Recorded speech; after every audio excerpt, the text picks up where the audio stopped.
Hello दोस्तों, स्वागत है आप सबका मेरे यूट्यूब चैनल में। आज की कहानी है भरोसा। मेरा नाम राजेश है। आज आपको मैं अपनी कहानी सुनाने वाला हूँ। मेरे घर के ठीक सामने एक लड़की आई। वो अपने मामा के घर पर आई थी। उसका नाम दिया था। मेरी उम्र करीब 21 साल की है और दिया भी मेरी ही उम्र की है। जब पहली बार देखा तब देखते ही मुझे उससे प्यार हो गया, लेकिन उसने मेरी तरफ कोई ध्यान नहीं दिया। मैं अपने घर के बाहर ही बैठकर उसकी एक झलक का इंतज़ार करने लगा। इस उम्र का प्यार बड़ा ही सच्चा होता है। दिया से कैसे बात करूं, मैं ही सोचता रहता था। फिर दिया की बातें मेरी छोटी बहन से होने लगी। मुझे अच्छा लगा, इसी के बहाने मैं भी दिया से बातें कर सकूंगा। धीरे धीरे वो हमारे घर आने लगी।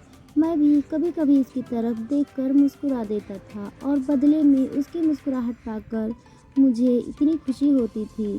दिया अपने मामा के यहाँ उनके एक रिलेटिव की शादी में आई थी। दिया मेरी बहन के साथ शादी की शॉपिंग करने जाया करती थी। मैं भी उनके साथ रहता था। मेरे लिए अब यह सब एक सपने जैसा ही था कि दिया के साथ मैं घूम रहा हूँ, उससे बातें कर रहा हूँ। मैं प्यार में उड़ने लगा था। दिया के जिस रिलेटिव की शादी थी वो हमें भी जानते थे। मैं सारा दिन अपनी बहन और दिया के साथ वहीं रहता था। शादी में काम करना, मैनेज करना, यह सब काम मैं करने लगा। उनकी मम्मी भी अब मुझे पहचानने लगी थी, मुझ पर भरोसा करती थी।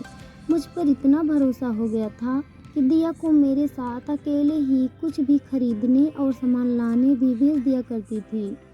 उसकी मामी जो हमारे सामने ही रहती थी, वो तो पहले ही मुझे अच्छे से जानती थी।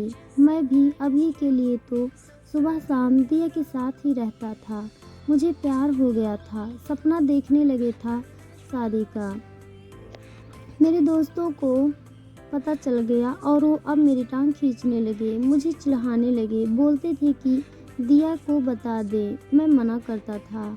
दिया का मुझे पता नहीं था कि उनके मन में क्या है, लेकिन उसकी आंखों में कुछ मेरे लिए दिखाई देता था। मैंने अपने दोस्तों की बातों को मान लिया और मैंने उसे प्रपोज करने का सोचा। उनके रिलेटिव की शादी के बाद मैंने प्रपोज करने का सोचा। शादी हो गई। शादी के बाद भी हमारी बातें शुरू रही। सोचते सोचते वक्त निकला जा रहा था। मैंने सोचा था कि आज बोलूँगा, कल बोलूँगा, इसी में समय निकलता जा रहा था। इस दौरान उसकी मम्मी को कुछ काम आने की वजह से जाना पड़ा। दिया अभी भी वहीं थी। मैंने एक शाम अपने घर की छत पर, जब दिया और हम दोनों अकेले थे, तब दिया को प्रपोज कर दिया। मैंने उससे कहा मैं उसी से शादी करना चाहता हूँ। वो मुझे देखती रही और थोड़ी देर बाद बोली कि वो भी मुझसे प्यार करती है। सुनकर मेरे कानों को यकीन नहीं हुआ। फिर बोली कि उसे कुछ बताना है। इतने में मेरी बहन वहाँ आ गई और वो चुप हो गई। उसके चेहरे पर भी एक अजीब सी खुशी थी। वहाँ से चली गई। उस रात मुझे नींद नहीं आई। मैं अपने और दिया के सपने सजोने लगा। फिर सुबह होते ही दिया की मामी मेरे घर आ गई।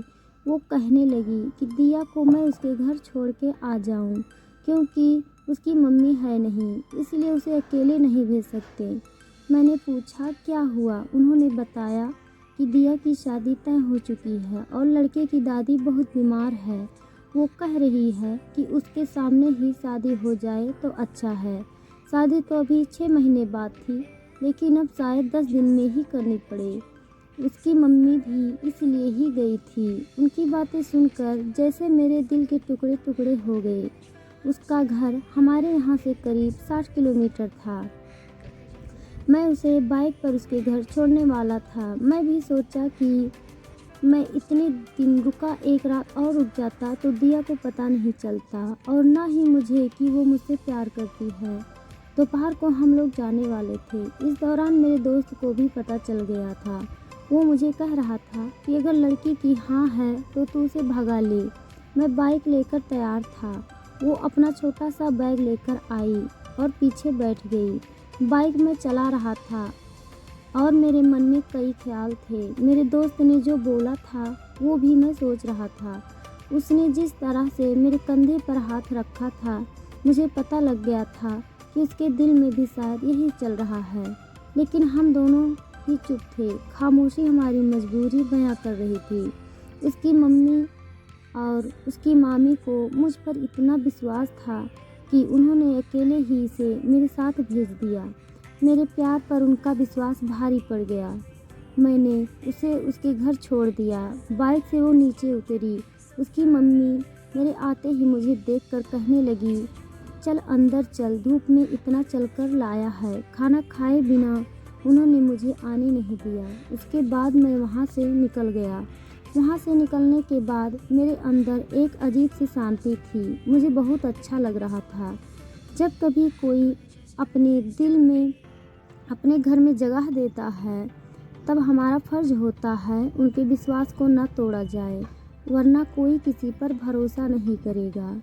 तो बताइए दोस्तों, हमारी कहानी आपको कैसी लगी? कमेंट बॉक्स में ज़रूर बताइएगा। धन्यवाद।